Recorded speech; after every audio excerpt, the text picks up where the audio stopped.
Good morning and welcome back in. Losing a loved one is a pain like no other, even if that loved one is a pet. But how do you know when it's time to let them go? Dr. Lindsay Floyd from Compassionate Crossings and Dr. Lydia Wade from Red Mountain Animal Clinic are here to talk about that. It's a hard topic, but we all go through it. Good morning to both of you. Good morning. I've talked to two different people over the weekend who are at that stage of knowing when it's time to let them go. It's difficult. It's incredibly difficult. There's so much emotion mixed with what you want to have, hopefully facts about your pet, but it's so tough. So I'll just give you the example. One person, the dog's getting older and it's still eating and drinking and like that, but its joints are getting really bad. It can't walk upstairs very well anymore. But you know, it's still eating and drinking, so but you feel bad for the pet. You do, and it's still doing several of the things that we deem as things that the pet likes to do. And so that's why you know, it's so important to first of all stay connected to your vet, staying connected to them and make sure, are we on all the medication? Are we on the maximum dose of joint medication? Is there any new medication that we can add? That's really helpful.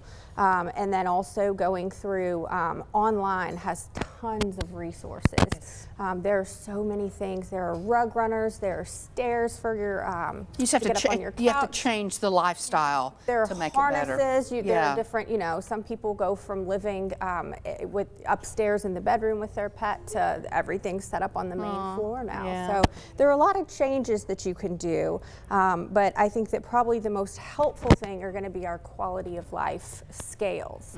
And so what those things do is they kind of put a quantitative number on some of these things. And so we think about, oh, my pet's still eating, but he can barely get himself up to go to the bathroom. And we can assign an actual number in these scales to those things. I jumped to the good versus bad days, so I guess when those bad days start to be more than the good days, that's a sign. That's a sign. Yes, that's a sign that they're just not having any fun anymore. Dr. Wade, I know it's difficult for y'all to have to tell a pet owner, I think this is best. You get to that point. So what's your advice to people when you're going through that time?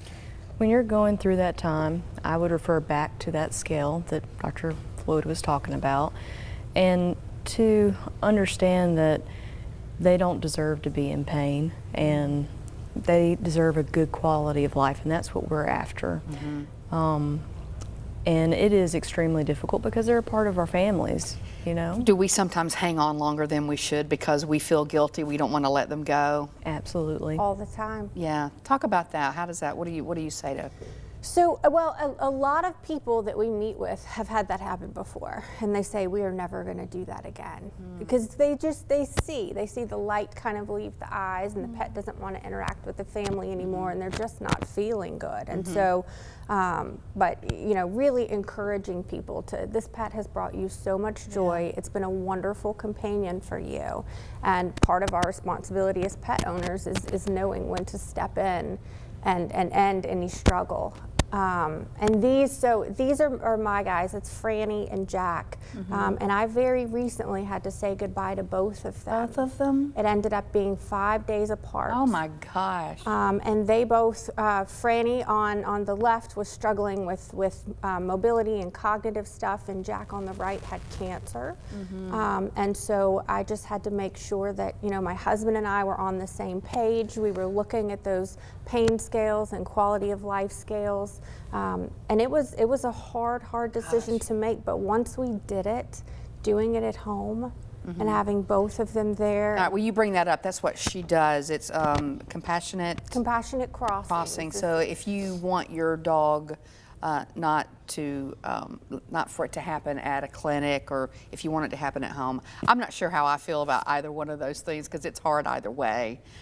But people can do that at home. People can do that at home, and I think for a lot of our clients it says that it relieves the stress. It does. And the burden of having to go into a hospital and see their pet stressed out and them leave upset and crying, and they just get to kind of stay home in their pajamas and they're comfortable. Sometimes though, Dr. Wade, you're already there. You're in the clinic and you have to say, I think it would be best. It's time now. Yes, and you have to do it there at the clinic. Absolutely.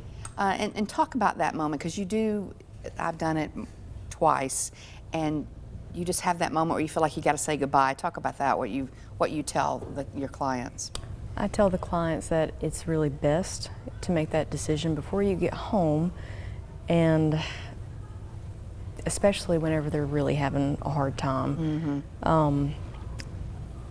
Because you don't want them being at home and suffering to the very end. That's what we're here for. We're here to relieve pain and suffering. All right, if people want to know more about Compassionate Crossings, do you have a website? We sure do. It is CompassionateCrossingsBham.com. Okay. And we've got all this information on there. Grief support resources.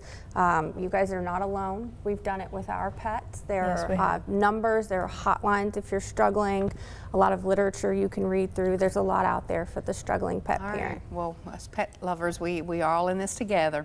Thank you both so much.